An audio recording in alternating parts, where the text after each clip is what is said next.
అని పురాణాలు చెబుతున్నాయి.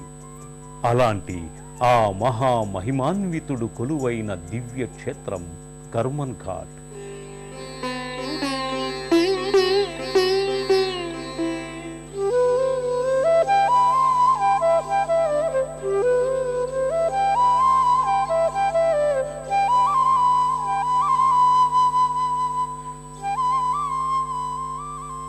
ఈ క్షేత్రానికి వచ్చిన భక్తులు ముందుగా ఆలయ ప్రాంగణంలో ఉన్న పుష్కరిణిలో భక్తి శ్రద్ధలతో స్నానాదికాలు చేస్తారు. తమలో దాగిన కల్మషాలను విడచి ఆత్మశుచితో ప్రధానాలయ ప్రాంగణంలోకి చేరుకుంటారు. ఆలయ ప్రాంగణంలో ధ్వజస్తంభం దర్శనమిస్తుంది. ధ్వజస్తంభ దర్శనం సర్వపాపహరణం అంటారు. అందుచేత భక్తులు ఈ ధ్వజస్తంభం చుట్టూ ప్రదక్షిణలు చేస్తారు.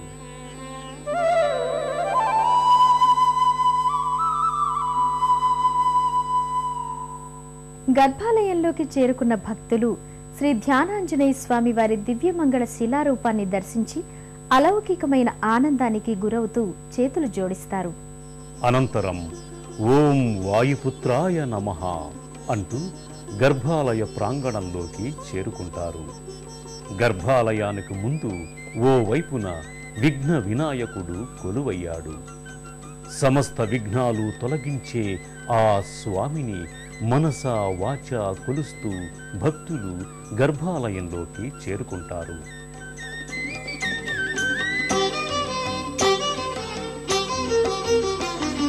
శ్రీమంత హనుమంత శ్రీరామ.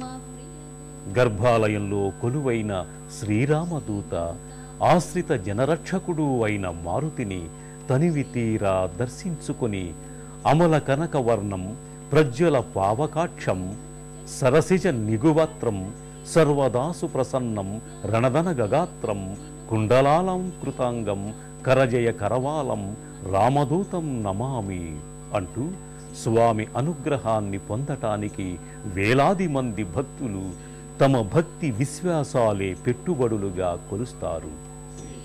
హనుమంతుడు బాలబ్రహ్మచారి. ఆ మహనీయుని ధ్యాన బ్రహ్మచర్చానుష్ఠానం వలన నిర్మలాంతకరణమందు సమగ్ర భక్తి కలుగుతుందని పురాణాల ద్వారా అవగతమవుతోంది.